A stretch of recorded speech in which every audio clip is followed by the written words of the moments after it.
एक बार मेरे ताऊजी स्कूटर से अपने स्कूल जा रहे थे पढ़ाने के लिए और अचानक उनका स्कूटर फिसल जाता है। जैसे स्कूटर फिसलता है उनके पैर में चोट आ जाती है। अब इस चोट के बारे में जब गांव में लोगों को पता चलता है तो गांव के लोगों ने आना शुरू कर दिया। सैकड़ों की संख्या में लोग आते रहे जाते रहे। सबको फिक्र हो जाती है कि माँ साहब को जो चोट लगी थी। दरअसल गांव का कल्चर ही कुछ ऐसा होता है। अगर गांव में कभी किसी को कोई दिक्कत परेशानी हो जाए, चाहे वो किसी भी जाति किसी भी धर्म का क्यों ना हो, गांव के लोग उसकी फिक्र करते हैं कि वो ठीक हुआ कि नहीं हुआ, कि वो उसका घर में ताला लगा हुआ है तो क्यों लगा हुआ है। गांव के लोग छोटी से छोटी बातों की फिक्र करते हैं, जबकि शहरी कल्चर बिल्कुल अलग होता है। शहर में बिल्कुल पड़ोस में बिल्कुल दीवार से दीवार मिली हुई है तो भी उसके बारे में कोई जानकारी नहीं होती है। आज की जो सच्ची घटना मैं आपको सुनाने जा रहा हूँ, इस घटना में बिल्कुल ऐसा ही होता है। एक लड़की 2 सितंबर 2024 को अचानक से लापता हो जाती है और 21 सितंबर 2024 को उसकी लाश मिलती है, वो भी 59 टुकड़ों में मिल जाती है। लेकिन पड़ोसियों को नहीं पता था कि ये ताला क्यों लगा हुआ है। माँ बाप ने भी कोई फिक्र नहीं सोची, क्योंकि वो भी उसी के साथ उसी शहर में रहते थे। पति भी उसी शहर में रह रहा था और वो बाकायदा एक जगह नौकरी करती थी। उस नौकरी करने वाली जगह पर भी कितने लोग आते जाते रहे होंगे, लेकिन किसी ने भी ये जानने की कोशिश नहीं की कि आखिरकार वो कहाँ है।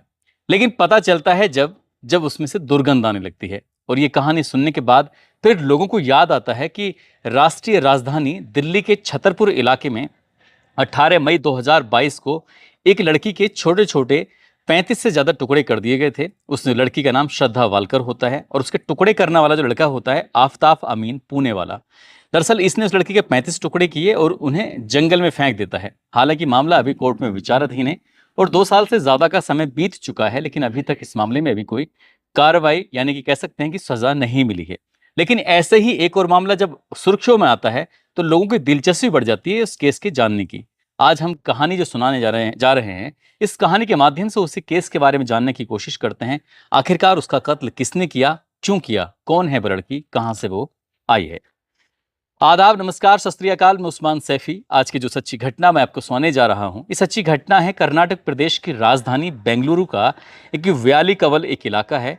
6 क्रॉस पाइपलाइन रोड पर एक 3 मंजिला मकान है। दरअसल 3 मंजिला मकान में एक कमरा होता है। उस कमरे से लगातार दुर्गंध आ रही थी और पड़ोसी बहुत ज़्यादा परेशान हो जाते हैं। जब पड़ोसी परेशान हो जाते हैं तो मकान मालिक को फ़ोन किया जाता है और मकान मालिक को फ़ोन करके कहते हैं कि साहब, कमरे से बहुत ज़्यादा दुर्गंध आ रही है, आप आकर देखते क्यों नहीं हैं, आप आकर बात क्यों नहीं करते हैं। जैसे ही मकान मालिक ने आकर देखा तो वाकई दुर्गंध आ रही थी। मकान मालिक ने जिसको किराए पे दिया हुआ था उसके फ़ोन पर फ़ोन करते हैं तो नंबर स्विच ऑफ आ रहा था, बातचीत हो ही नहीं पा रही थी। थोड़ा परेशान हो जाते हैं, फिर सीधा घर जाते हैं। घर जाने के बाद अपने घर के कागज़ों को टटोलना शुरू कर देते हैं। वो कागज़ जब उस किराएदार ने किरायानामा बनवाया था तो उसमें अपना अल्टरनेट नंबर भी दिया था, यानी कि अपने नंबर के अलावा ऐसे 1-2 नंबर और दिए थे, जिसमें उसकी बहन का और माँ का भी नंबर था। अब पुलिस ने मकान मालिक ने जैसे ही दिए गए नंबर पर फ़ोन किया तो फ़ोन करने के बाद एक महिला होती है मीना राणा, फ़ोन उठाती हैं। पूछा जाता है कौन? वो मैं मीना राणा बात कर रही हूँ। आपकी बेटी है, वो कई दिन से लापता है, बातचीत नहीं हो पा रही है, उसका फ़ोन भी नहीं मिल पा रहा है, आप आके देख सकती हैं क्या बात है।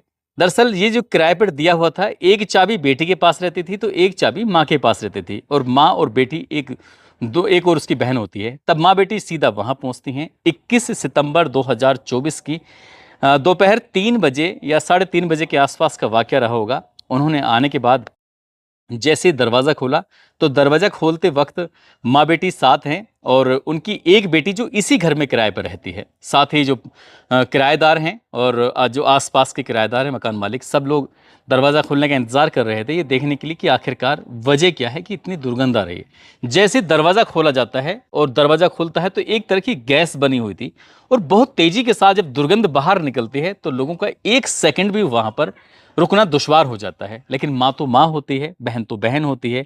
माँ बेटी जब अंदर जाती हैं, अंदर जाने के बाद जो दृश्य उन्होंने अपनी आंखों से देखा था, उस दृश्य को देखने के बाद उनकी चीख निकल जाती है। चीख निकलने के बाद सीधा वो उस कमरे से बिल्कुल बाहर आते हैं और इसी बीच में फिर पुलिस को फ़ोन कर दिया जाता है कि यहाँ पर कुछ ऐसी अप्रिय घटना हुई है, जितनी जल्दी हो सके आप उतनी जल्दी यहाँ पर आ जाइए।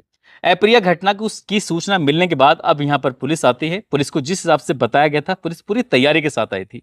अब चाहे डॉग स्क्वाड हो या फिर फोरेंसिक टीम हो या सर्विलांस टीम हो, अब यहाँ टीम आती हैं और आने के बाद पुलिस आती है। अंदर जाने के लिए बड़ी मुश्किल, बड़ी मशक्कत करनी पड़ रही थी क्योंकि दुर्गंध बेहिसाब आ रही थी। जैसे ही घर के अंदर कदम रखे जाते हैं तो पता चलता है कि घर के हर एक हिस्से में, रसोई से लेकर आंगन जो भी था हिस्सा, उस जगह पर कीड़े रेंग रहे थे। और एक तरह की लाइन सी जा रही थी, और वो लाइन जा रही थी फ्रीज की तरफ। जैसे फ्रीज, यानी कि 165 लीटर का सिंगल डोर का एक फ्रीज होता है, उस फ्रिज को जैसे थोड़ा सा खुला हुआ था, थोड़ा सा बाकी खोलने की कोशिश की जाती है तो फ्रिज 3 हिस्सों में बटा होता है। सबसे ऊपर का जो हिस्सा होता है उसमें एक मानव के पैर रखे हुए हैं। साथ ही नीचे जो नजर जाती है तो एक सर रखा हुआ है। सर किसी और का नहीं था बल्कि महालक्ष्मी का होता है। महालक्ष्मी जिसने ये कमरा किराए पे लिया हुआ है।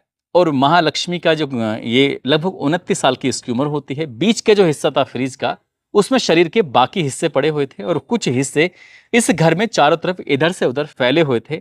और कीड़े इस घर के हर एक हिस्से में रेंग रहे थे। उन्हें बाहर निकलने का शायद मौका नहीं मिल पाया। अब ये खबर थी कि सोशल मीडिया पर थोड़ी ही देर में वायरल होनी शुरू हो जाती है। और जिस तरह से दिल्ली के छतरपुर में एक लड़की की, यानी कि श्रद्धा वालकर की हत्या कर दी जाती है आफताब अमीन पुणे वाला द्वारा, तो वैसे ही मामला कि उस मामले से जोड़कर इस मामले को देखा जाने लगता है। अब हर किसी का एक सवाल था कि हत्या किसने की है, क्यों की है, क्या मामला है। बहुत सारे सवाल थे। अब हर कोई इन सवालों के जवाब जानना चाहता था। लेकिन सबसे पहले इन सवालों का जवाब या तो परिवार के लोग जानना चाहते थे या फिर पुलिस जानना चाहती थी। पुलिस ने जब यहाँ जांच पड़ताल करना शुरू किया है तो इस लड़की का जो महालक्ष्मी का जो फ़ोन होता है वहीं बेड पर मिल जाता है।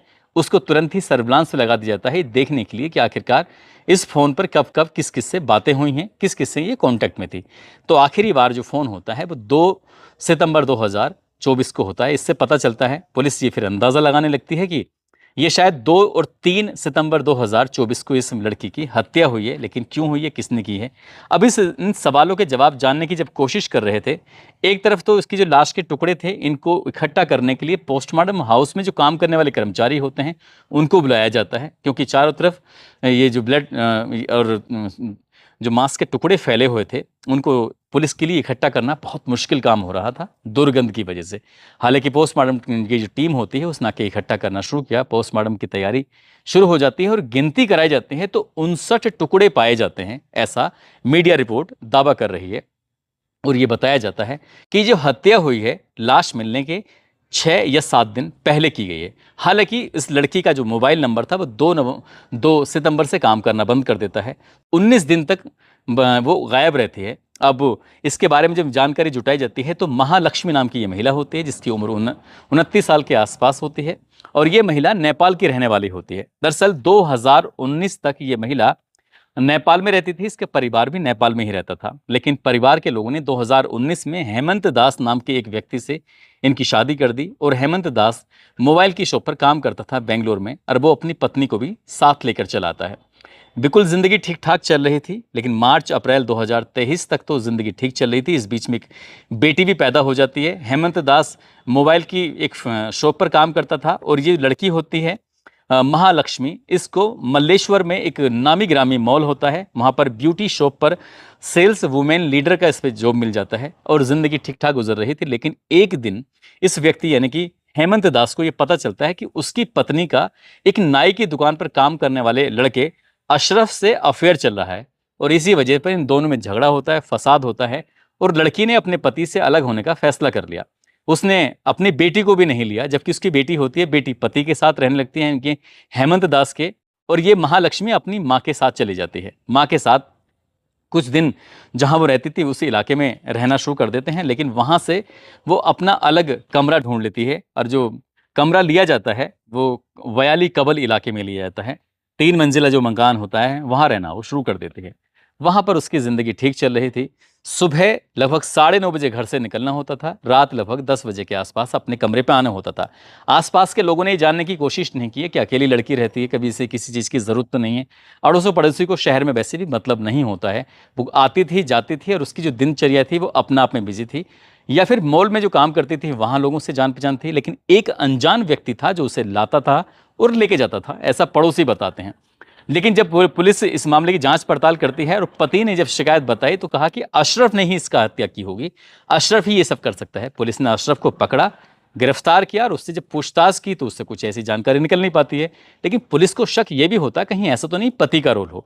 पति से भी जब जांच पड़ताल की जाती है, पूछताछ की जाती है, तो पति का भी इसमें कोई रोल नजर नहीं आता। ऐसी स्थिति में महालक्ष्मी से जुड़े हुए प्रत्यक्ष और अप्रत्यक्ष रूप से जितने भी लोग होते हैं उनसे भी पूछताछ की जाती है। फिर पुलिस को एक सबूत हाथ लगता है, पुलिस को ऐसा क्लू हाथ लगता है कि पुलिस का यह दावा है कि इस घटना का हर हाल में उन्होंने खुलासा कर ही देना है, लेकिन कुछ थोड़ा सा समय चाहिए। भुवनेश्वर का रहने वाला कोई व्यक्ति है जो कि फिलहाल पश्चिमी बंगाल में रह रहा है। इसके लिए 6 टीमें बनाई जाती हैं उसको गिरफ्तार करने के लिए। बाकी लोगों को भी हिरासत में लिया हुआ है, पूछताछ की जा रही है।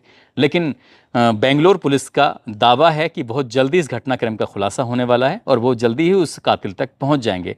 कत्ल क्यों किया है, इसके पीछे की वजह क्या है? पति से बात करते हैं तो वो कहता है कि अशरफ ने कत्ल किया है।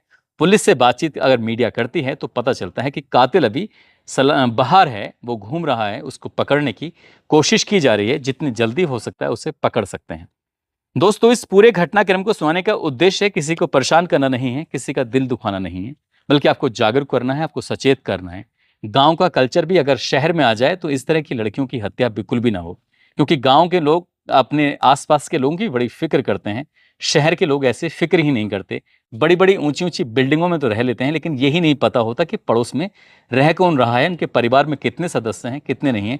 सबको अपने अपने आप में अपनी आप से पड़ी होती है, बाकी किसी से कुछ ज़्यादा मतलब रखता नहीं है। काश के अड़ोस पड़ोस वालों ने अगर ध्यान दिया होता तो जिस दिन क्या कत्ल हो रहा था उसी दिन ये पकड़ा जाता कातिल। और आसपास में घरों में सीसीटीवी कैमरे भी नहीं लगे हुए थे। काश के सीसीटीवी कैमरे लगे होते या उस बिल्डिंग वाले ने ही सीसीटीवी कैमरे लगवाए होते तो कातिल पकड़ा जाता बहुत जल्दी। लेकिन पुलिस है कि अगर अपनी ईमानदारी पे आए तो कहते हैं कि ज़मीन की 7 तह के अंदर भी कातिल घुस जाएगा तो उसे भी खींच के ले आएंगे। और पुलिस से यही उम्मीद की जा रही है कि जल्दी ही असली कातिल को पकड़कर वो सलाखों के पीछे पहुंचाएं। दोस्तों, जाते जाते औरंगाबाद एक जगह लगती है, वहाँ के रहने वाले तारिफ अली हैं, आज उनका जन्मदिन है। इनको जन्मदिन की ढेरों सारी शुभकामनाएं, बहुत बहुत मुबारकबाद। साथ ही कुछ लोगों ने नाम लेने की अपील की है, जिसमें तनवीर ठाकुर हैं, नवीन यदुवंशी, मोहम्मद कुर्बान, लक्ष्मीकांत, अफजल खान, नवेद अहमद, रत्नेश पांडे, नीतीश राणा, जाहिद अंसारी, अंशिका सैनी, श्रवण कुमार, काशिफ सैयद, ताज अंसारी, पवन सिसोदिया, आराध्या कुमारी, ब्रजेश कुमार, विनोद सोलंकी, अजय कुमार, आलोक कुमार, वंश कुमार। आप सब लोग अपना ख्याल रखें, सुरक्षित रहें। जय हिंद, जय भारत।